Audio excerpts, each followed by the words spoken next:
আছে তোমাদেরকে স্বাগত। আশা করি তোমরা সবাই ভালো আছো। আমি প্রেম কুমার বি, সহকারী শিক্ষক, গণিত, প্রোগ্রেসিভ মডেল স্কুল।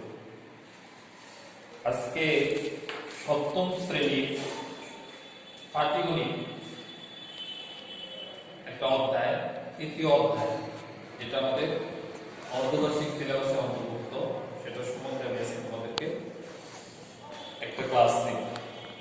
পরিমাপ জিনিসটা হচ্ছে আসলে কোনো কিছু পরিমাপ করা, কিন্তু গণিতের ক্ষেত্রে আমাদের যে অধ্যায়টা আছে সপ্তম শ্রেণীতে, সেটা হচ্ছে তোমার দৈর্ঘ্যের পরিমাপ। এবং দৈর্ঘ্যের পরিমাপে দুইটা পদ্ধতি প্রচলিত, একটা হচ্ছে ব্রিটিশ পদ্ধতি আর একটা হচ্ছে ম্যাট্রিক্স পদ্ধতি। এই পদ্ধতিগুলো নিয়ে আমরা আলোচনা করব, যেটা বইয়ে তোমাদের অনেক ছক দেওয়া আছে 39 পৃষ্ঠায়। দৈর্ঘ্যের পরিমাপের একক বলি ম্যাট্রিক্স পদ্ধতি, ব্রিটিশ পদ্ধতি। সময়ের স্বল্পতার কারণে এটা বইয়ে যেহেতু দেওয়া আছে তোমরা করে নেবে। উদাহরণস্বরূপ আমি এক দুইটা বলতে পারি, যেমন 1 ইঞ্চি সমান সমান 2.54 সেন্টিমিটার। এটা দুইটার সম্পর্ক ম্যাট্রিক্স এবং ব্রিটিশ পদ্ধতি মিলায়। 1 কিলোমিটার সমান সমান 0.62 মাইল প্রায়। এইখানে আরেকটা জিনিস হচ্ছে, সেটা হচ্ছে ক্ষেত্রফল। ক্ষেত্রফল জিনিসটা কি সেটা আমাদের জানতে হবে। কোন নির্দিষ্ট সীমারেখা দ্বারা আবদ্ধ স্থান হলো ক্ষেত্র, এবং ওই ক্ষেত্রের পরিমাপ হচ্ছে ক্ষেত্রফল, বা নতুন একটা নাম কালিক বলে এটাকে। এখানে আরো কিছু গুরুত্বপূর্ণ জিনিস হচ্ছে যেটা আমাদের জানতে হবে, যেমন আয়তক্ষেত্র, সামুদ্রিক ত্রিভুজ ক্ষেত্র। এই জিনিসগুলো তোমরা আগে পড়ছো ক্লাস 6 এ। আয়তক্ষেত্র হচ্ছে দৈর্ঘ্য আর প্রস্থ থাকে, ক্ষেত্রফল দৈর্ঘ্য গুণন প্রস্থ। সামুদ্রিকের ক্ষেত্রে ক্ষেত্রফল হচ্ছে ভূমি ইনটু উচ্চতা, আর ত্রিভুজ ক্ষেত্রের ক্ষেত্রফল হচ্ছে যদি উচ্চতা দেওয়া থাকে হাফ ইনটু ভূমি ইনটু উচ্চতা। দুইটা জিনিস আমাদের আরেকটু জানতে হবে ব্রিটিশ এবং স্থানীয় পদ্ধতির সম্পর্কের ক্ষেত্রে। যেমন 1 বর্গমিটার সমান কত লেখা যায়? 10.76 বর্গ ফুট, আর 1 বর্গগজ সমান 16.84 বর্গ মিটার। 4 ডিগ্রি সেলসিয়াস তাপমাত্রা 1 ঘন সেন্টিমিটার বিশুদ্ধ পানির ওজন গ্রাম।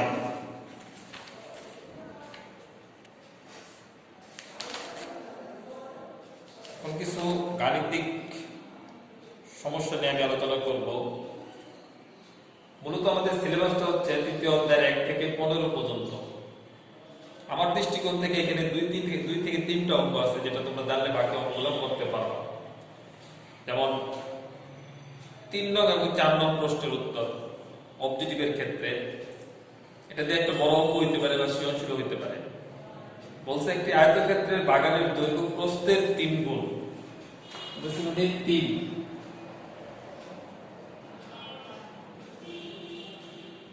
3 নাম্বারটা বলছে আয়তক্ষেত্রের বাগানের দৈর্ঘ্য প্রস্থের 3 গুণ। তাহলে প্রস্থকে ধরে নিতে হবে। ধরি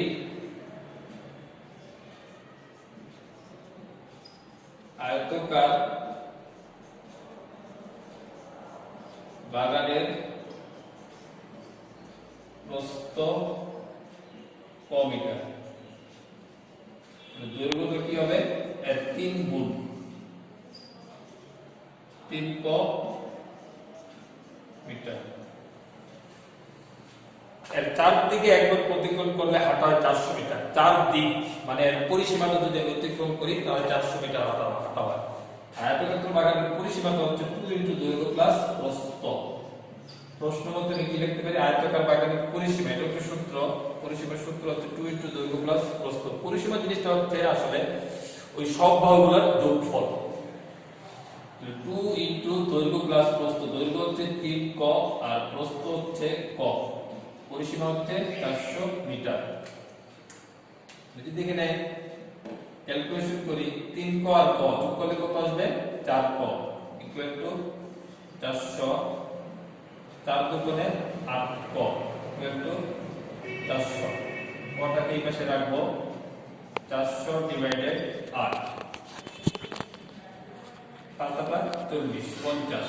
এর মানে প্রস্থ হচ্ছে তোমার 50 মিটার, আর দৈর্ঘ্যটা কি আসবে? 50 গুণন 3 3 গুণ 150 মিটার। 6 নম্বরে আরেকটা অঙ্ক দেওয়া আছে যে জমির দৈর্ঘ্য 20 মিটার, প্রস্থ 15 মিটার। ওই জমির পরিসীমা কত? পরিসীমাটা আমি মাত্রই দেখেছি। দৈর্ঘ্য আর প্রস্থ দেওয়া থাকলে 6 নম্বরটা যদি আমরা করি, আচ্ছা 3 এর উত্তরটা তাহলে কি? এখানে চাইছে দৈর্ঘ্য, দৈর্ঘ্য হচ্ছে 150 মিটার। 3 এর গ হলো উত্তর। বাগানের ক্ষেত্রফল দৈর্ঘ্য গুণন প্রস্থ, অর্থাৎ 50 আর 150 যদি আমি গুণ করি তাহলে কত দাঁড়াবে? 3 এর 4 নম্বর উত্তরটা ক্ষেত্রফল দৈর্ঘ্য গুণন প্রস্থ 150 গুণন 50 যদি গুণ করি 0 0 0 0 5 5 25 5 7 লেগে 2 5 5 আর 2 7 7500 বর্গ মিটার। 6 নম্বরের ক্ষেত্রে জমির দৈর্ঘ্য আর প্রস্থটা দেয়া দিয়েছে, পরিসীমাটা বের করতে বলছে। পরিসীমা 2 ইনটু দৈর্ঘ্য প্লাস প্রস্থ, একই সূত্র ইউজ করব। দৈর্ঘ্য হচ্ছে 20 আর প্রস্থ হচ্ছে 15। 20 আর 15 যোগ করলে 35, 35 যোগ করলে 70, অর্থাৎ খ নম্বর উত্তর হবে 6 নম্বর। 7 নম্বরটা একটু ক্রিটিক্যাল এবং গুরুত্বপূর্ণ জিনিস। 7 নম্বরটা বলতে যে ওই জমির ভিতরে 2 মিটার চওড়া রাস্তা তৈরি করা হলো। রাস্তা বলে জমির ক্ষেত্রফল কত বর্গ মিটার? এটা আমরা একটা আনুপাতিক চিত্র আঁকবো। এটা তোলা হয়েছে, আশা করি আমাদের সবারই। 7 নম্বর আমরা আনুপাতিক চিত্র অঙ্কন করব। আয়তক্ষেত্র আঁকবো, আনুপাতিক চিত্রটা আয়তক্ষেত্র যার দৈর্ঘ্য হচ্ছে 20, দৈর্ঘ্য 20 আর প্রস্থ হচ্ছে 15। এখন ওরা বলছে যে এর ভিতরে 2 মিটার চওড়া রাস্তা তৈরি করা হলো। এর ভিতরে আমি একটা রাস্তা তৈরি করব।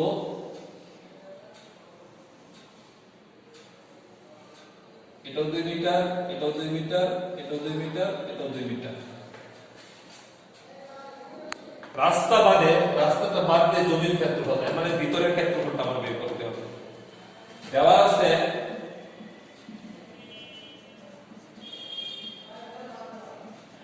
জমির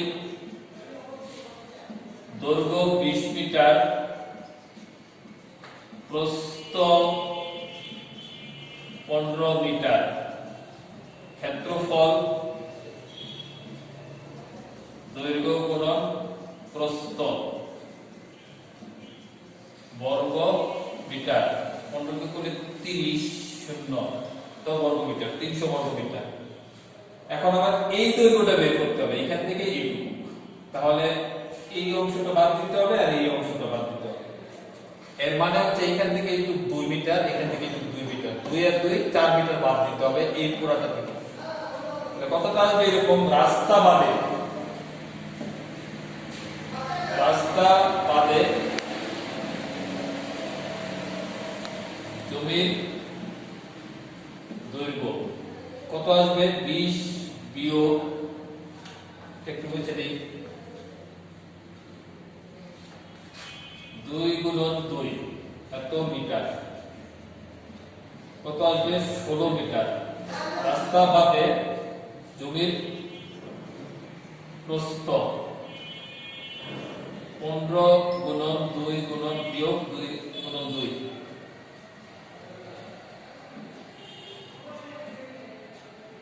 2 করে 4, 11 মিটার। রাস্তা বাদে জমির ক্ষেত্রফল কি হবে? দৈর্ঘ্য গুণন প্রস্থ, মানে 16 গুণন 11 বর্গ মিটার। কত হয়? 16 গুণন 11, 6 1 6 1 176 বর্গ মিটার।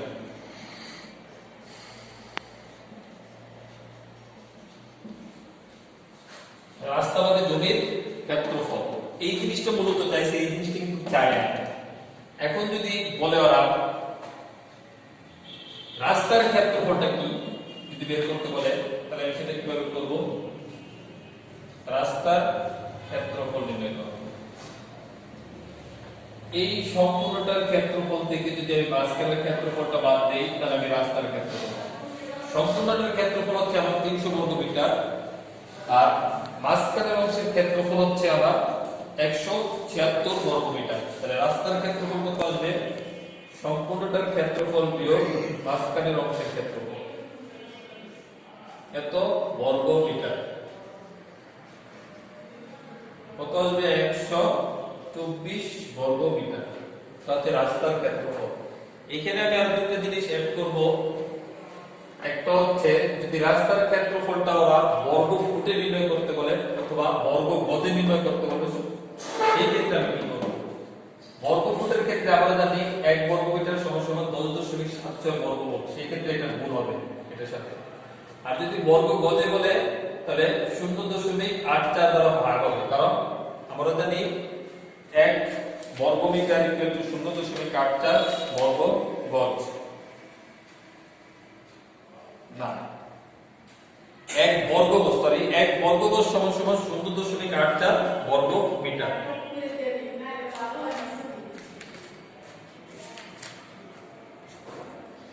এখানে 11 নাম্বার 12 নাম্বার অঙ্কটা তোমরা বাসায় করবা। 11 নাম্বার অঙ্কটা আমরা করছি কিছুক্ষণ আগে। বলছে একটি আয়তকার ক্ষেত্রের দৈর্ঘ্য প্রস্থের 3 গুণ এর 4 দিকে একবার প্রতিক্রম করলে 1 কিলোমিটার হাঁটা হয়। আয়তক্ষেত্রের দৈর্ঘ্য ও প্রস্থ নির্ণয় করো। দৈর্ঘ্য প্রস্থের 3 গুণ সোজা করে 3 এর মতো হবে। প্রস্থটা ধরে নিতে হবে, দৈর্ঘ্য 3 গুণ করতে হবে, পরিসীমা বের করতে হবে। 1 কিলোমিটার যেহেতু হাঁটা হয় তাহলে এর পরিসীমাটা হচ্ছে 1 কিলোমিটার। সেই ক্ষেত্রে 1 কিলোমিটারটাকে তোমরা মিটারে নিয়ে নেবে। আমরা জানি 1 কিলোমিটার সমান 1000 মিটার। সেম একই অঙ্ক। 12 নম্বর অঙ্ক সরকারি চাকরি বেড়া দিতে 12 নম্বর অঙ্কটা বলছে প্রতি মিটার 100 টাকা দরে 100 মিটার লম্বা এবং 50 মিটার চওড়া একটি আয়তাকার পার্কের চারদিকে বেড়া দিতে কত খরচ হবে? অর্থাৎ পরিসীমাটা বের করে নিতে হবে। চারদিকে বেড়া মানে হচ্ছে পরিসীমা, দৈর্ঘ্য আর প্রস্থ দেয়া দিয়েছে। লম্বাটা হচ্ছে দৈর্ঘ্য আর চওড়াটা হচ্ছে প্রস্থ। লম্বা হচ্ছে 100 মিটার আর প্রস্থ হচ্ছে 50 মিটার। আমি পরিসীমাটা বের করে নিব। 2 ইনটু দৈর্ঘ্য প্লাস প্রস্থ 300 মিটার হবে সম্ভবত। হ্যাঁ, 300 মিটারই হবে। পরে 1 মিটার খরচ হয় 100 টাকা, 300 মিটারের কত খরচ হবে? খুব সুন্দরভাবে আশা রাখি অঙ্কটা করতে পারবা। 10 নম্বর অঙ্ক ত্রিভুজের ক্ষেত্রফল নির্ণয় করতে বলছে। হাফ ইনটু ভূমি ইনটু উচ্চতা। এই অঙ্কগুলো আশা রাখি তোমরা বাসায় করতে পারবা। আমি একটা সৃজনশীল দিব তোমাদেরকে, যেটা করে সেটার বেসে এই সৃজনশীলটা তোমরা বাসায় করবা।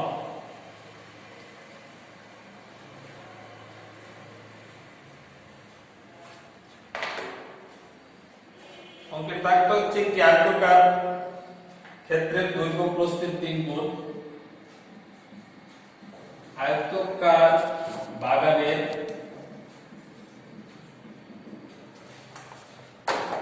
দৈর্ঘ্য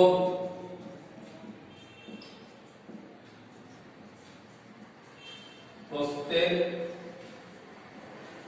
3 গুণ এর চারদিকে প্রতিক্ষণ করলে 1 কিলোমিটার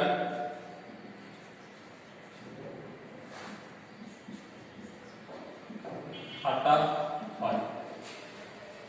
ক নম্বর যদি বলি,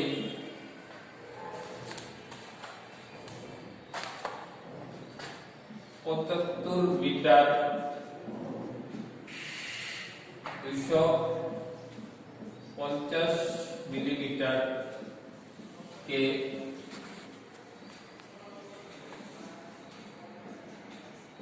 কিলোমিটারে প্রকাশ করো। নম্বর হচ্ছে বাগানের দৈর্ঘ্য ও প্রস্থ নির্ণয় করো। তো সেন্টিমিটারে নির্ণয় করো।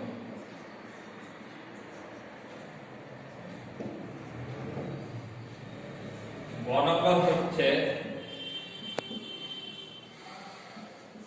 বাগানের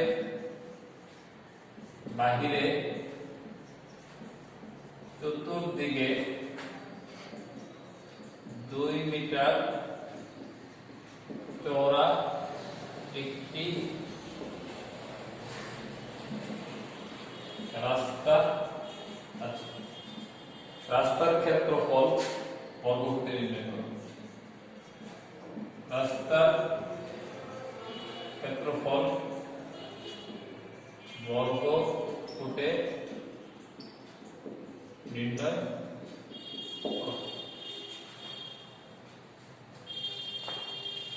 আশা রাখি এই অঙ্কটা তোমরা বুঝছো এবং এই অঙ্কটা তোমরা করতে পারবা। এটা তোমাদের হোমওয়ার্ক। এখানে আরো কিছু করতে হবে। কিলোমিটারের প্রকাশ, মিটার সেন্টিমিটারের প্রকাশ, ডেসিমিটারের প্রকাশ, এইগুলো তোমরা যদি এই ছকগুলো করো তাহলে অবশ্যই করতে পারবা। তো উদাহরণের একটা অঙ্ক আছে 6 নাম্বার, যেটা আমি করলাম, সেটা পুকুর পার, এটাও পারবা।